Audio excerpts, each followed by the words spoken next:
Hello swimmers, I hope आप लोग की स्विमिंग अच्छी चल रही होगी। और देखिए, आप में से काफ़ी सारे लोगों के मन में ये डाउट रहता है कि सर हम लोग का हैंड नहीं सही से वर्क करता, लेग सही से नहीं वर्क करता। हम लोग स्विमिंग करते हैं तो हैंड रुक जाता है या लेग रुक जाता है। तो देखिए, आज हम लोग के साथ एक बहुत ही स्पेशली एबल्ड पर्सन है, आयुष्मान सर हैं हम लोग के साथ।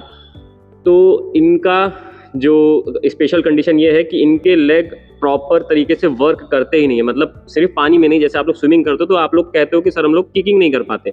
सर का लेग कुछ परसेंट तक वर्क करता ही नहीं है, कुछ क्या आई थिंक 60-70% वर्क करता ही नहीं है, मतलब परमानेंटली ही डैमेज है। लेकिन फिर भी सर यहाँ पे आते हैं, स्विमिंग करते हैं। स्विमिंग भी सबसे ज़्यादा इस पूल में सबसे ज़्यादा लैप्स सर ही लगाते हैं।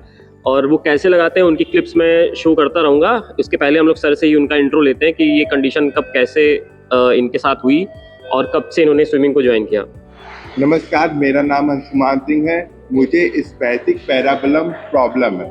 इस प्रॉब्लम में बॉडी का कुछ पार्ट बहुत टाइट हो जाता है, जिससे बॉडी मूवमेंट नहीं करती। और जैसे जैसे एज बढ़ती जाती है, क्योंकि एज बढ़ने के साथ बॉडी में टाइटनेस आती जाती है, तो मेरी बॉडी में और टाइटनेस आ गई। कब से? पहले मैं वॉलीबॉल प्लेयर थे आप बताएं। पहले मैं वॉलीबॉल अभी भी खेलता हूँ, लेकिन पहले मैं अच्छे से खेल सकता था। पहले मैं रनिंग कर सकता था, सब कुछ कर सकता था। बस मुझे चलने में, मतलब जो लोग देखते थे उन्हें लगता था कि मुझे कोई प्रॉब्लम है। लेकिन जैसे जैसे एज बढ़ती गई तो बॉडी मेरी कमर के नीचे का पोर्शन टाइट होता गया। तो टाइट होने की वजह से आज मूवमेंट मेरी बहुत कम हो गई है। लेकिन मूवमेंट कम हुई है, इरादा कम नहीं हुआ है।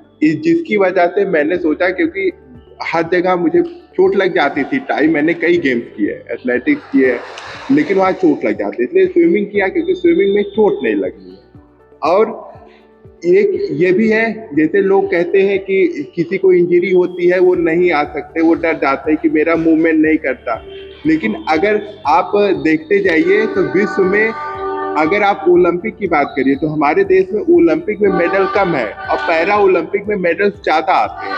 अगर सिर्फ मूवमेंट ना होने से आप मेडल की बात करते हैं तो उनका तो मूवमेंट नहीं होता, किसी के हाथ ही नहीं है, किसी के पैर ही नहीं है, लेकिन वो अपने देश को ज़्यादा मेडल देते हैं। तो पैर और हाथ के ना चलने से मेडल नहीं आते, मेडल इरादे से आते हैं और मेहनत करने से आते हैं।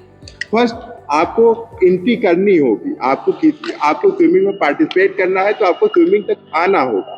अगर आप ट्राई करेंगे तो आपको देखेंगे जो आपकी प्रॉब्लम है वो धीरे धीरे इम्प्रूव होगी और आप बेटर से बेटर डेली करते जाएंगे। लेकिन इसके लिए कंटिन्यूएशन जरूरी है, डिसिप्लिन जरूरी है, मेहनत जरूरी है। ये डेली आपको वर्क करना पड़ेगा। और स्विमिंग कब से आपने ज्वाइन किया था? मतलब तब आपकी कंडीशन क्या थी और अभी, मतलब स्विमिंग मैंने स्टार्टिंग सीखी थी तो 2011 में सीखी थी। तब मेरी कंडीशन काफी बेटर थी, लेकिन उस टाइम मैंने सिर्फ 12 डेज स्विमिंग की थी। उसके बाद क्योंकि मुझे वो पानी से थोड़ा कुछ इन्फेक्शन हो गया था, मैंने स्विमिंग वहाँ पर छोड़ दी। लेकिन अब यहाँ पर मेरे पास हमको स्विमिंग दिखी, भाई भी यहाँ आप नया स्विमिंग यहाँ पे हुआ, मैंने इनसे पूछा तो इन्होंने कहा आइए, तो मैंने ट्राई की। सबसे पहले एक्चुअली में सबसे पहला जो एडमिशन था वो सर का ही था।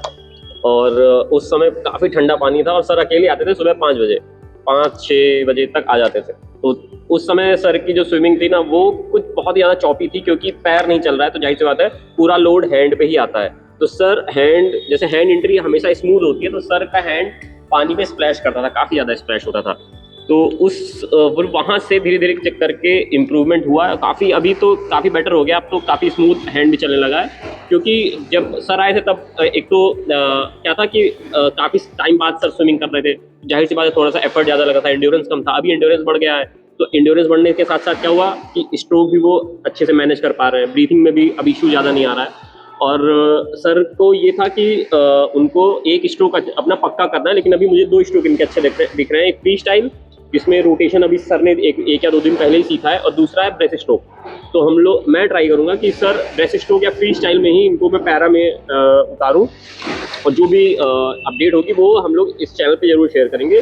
बाकी सर से ही जानेंगे कि इनकी जर्नी कैसे टफ रही है स्विमिंग सीखने में, क्योंकि टेक्निक्स वगैरह जैसे नॉर्मल पर्सन जल्दी इंप्लीमेंट कर लेता है, लेकिन अगर किसी पैरा या किसी स्पेशली एबल्ड को सेम टेक्निक हम लोग समझाएंगे तो फिर उसमें बहुत ही दिक्कत आती है। तो सर से ही जानेंगे कि वो दिक्कतें क्या क्या थी, क्योंकि आप में से भी कई लोग हो सकता है कि इस प्रॉब्लम से जूझ रहे हो और सर आपकी कुछ हेल्प कर पाए।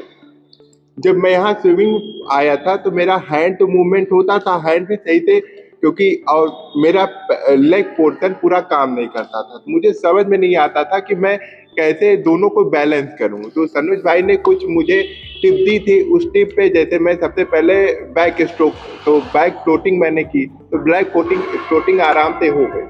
लेकिन उसके बाद अदर्स करने में, क्योंकि पैर मूवमेंट ही नहीं करता था, मुझे सारे पोर्शन मुझे हैंड मूवमेंट से ही अपने बैलेंस करने होते थे। तो धीरे धीरे बहुत प्रॉब्लम होती थी, चलता नहीं था। लेकिन अब कुछ मेरा बैक मूवमेंट भी मूव करने लगा। आगे अगर आप वीडियो पड़ेगा मेरा तो आप देखेंगे कि पहले सर की बॉडी ऐसे रहती थी, मतलब स्विमिंग फ्री स्टाइल कर रहे हैं तो भी एकदम सीधे ही रहती थी। लेकिन अभी क्या है, अभी उसमें रोटेशन आ गया है, मतलब हैंड मूवमेंट के साथ रोटेशन आ गया। तो जिससे क्या हो रहा है कि स्ट्रोक कम लग रहा है, प्लस ग्लाइडिंग ज़्यादा हो रही है, प्लस जो एनर्जी वेस्ट होती थी वो एनर्जी सेव हो जा रही है फर्दर आगे के लैप्स के लिए। तो हालांकि जैसे प्रोग्रेस थोड़ा सा, जैसे जाहिर सी बात है स्पेशली वर्ल्ड है तो प्रोग्रेस उस स्पीड से नहीं हो रहा है, लेकिन हाँ वो प्रोग्रेस हो जरूर रहा है। तो फिर अगर आप में से भी काफ़ी सारे लोग हैं जिनको ये दिक्कतें आ रही हैं और उनको समझ में नहीं आ रहा है और वो अयोध्या अगर आ सकते हैं तो आप अयोध्या आके यहाँ पे ट्रेनिंग ले सकते हो और हम लोग एक बेटर वे में स्विमिंग को आपको सिखा पाएंगे। तो कुछ फाइनल वर्ड्स सर की तरफ से ही रहेंगे कि सर क्या रिकमेंड करना चाहते हैं। और देखिए, अगर आपको लगता है जैसे हुआ, हमारा देश हर रैंक्स में ऊपर होना चाहिए, हर अच्छे रैंक पे ऊपर होना चाहिए, लेकिन जीवन में एक ही बात सही, वो खुद की वजह से सबसे ऊपर जरूर होना चाहिए। मीन्स हमारी वजह से हमारा देश किसी ना किसी रैंक में टॉप पे होना चाहिए।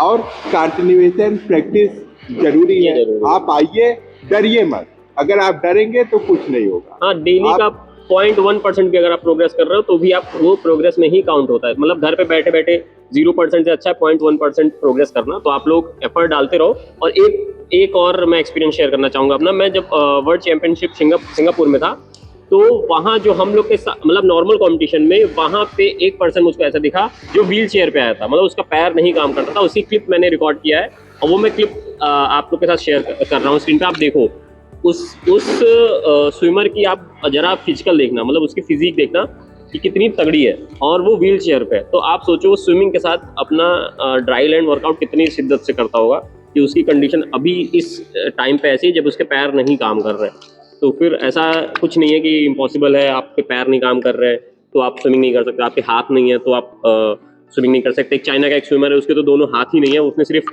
किक के दम पे ही वर्ल्ड रिकॉर्ड बनाया पैरा स्विमिंग में। तो फिर ऐसे कई सारे एग्जाम्पल हैं जो आप देखोगे तो आपको लगेगा कि यार अब तो स्विमिंग करना ही चाहिए। अगर आप स्विमिंग करके पीछे हट रहे हो तो फिर वो बहुत ही गलत डिसीजन है। आप स्विमिंग अगर ज्वाइन कर रहे हो तो फिर उसमें एकदम आगे बढ़ो। और बाकी सपोर्ट के लिए मैं हूँ, कोई भी दिक्कत होगी तो आप लोग कमेंट करिएगा। कुछ ना करने से अच्छा है कुछ ट्राई करना। आपको कुछ ना कुछ ट्राई करेंगे तो इम्प्रूवमेंट होता है। हाँ, तो ठीक है, इसी फाइनल वर्ड के साथ वीडियो को यहीं पे एंड करते हैं। तो मिलते हैं नेक्स्ट वीडियो में। Thank you, bye, happy and safe swimming.